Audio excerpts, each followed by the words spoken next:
question that a lot of people would like me to ask is, are there any particular skills or tools that stand out as most important, or is it all just one big Venn diagram where everything's equally overlapping? What do you think?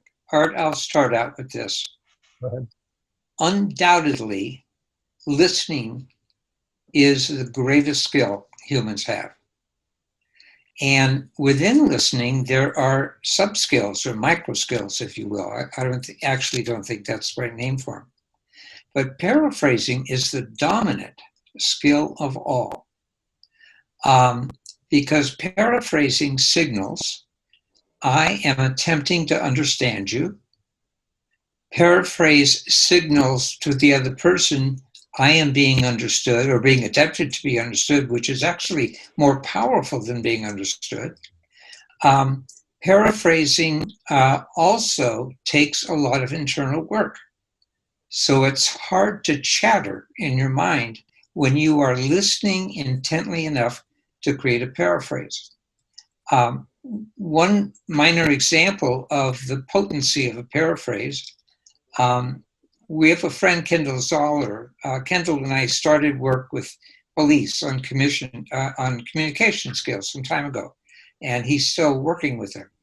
And he tells a story that he heard from an officer about an officer being called for a problem in a house.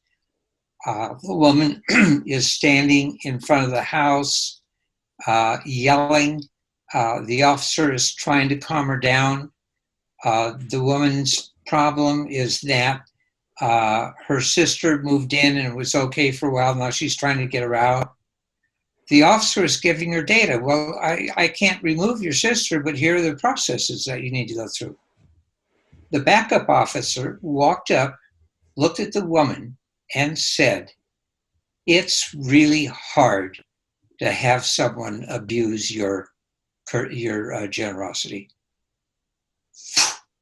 Well, thing's over. She is now accessible to talk with. And I would certainly agree with Bob on that one. That's one point we agree on.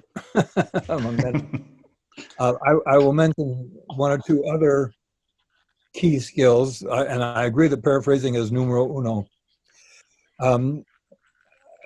Part of listening is the ability to quiet the mind and to stop talking, to listen, and not say anything. It's very tempting for a coach to, first of all, to interrupt. That's verboten. It's also very tempting to give advice, as Bob said, to do solution kind of listening. And so one skill is in controlling the mind to, not only do you control your talk, but you control your mind so that your mind stays focused on the person and what that person is saying. So that's a very important skill.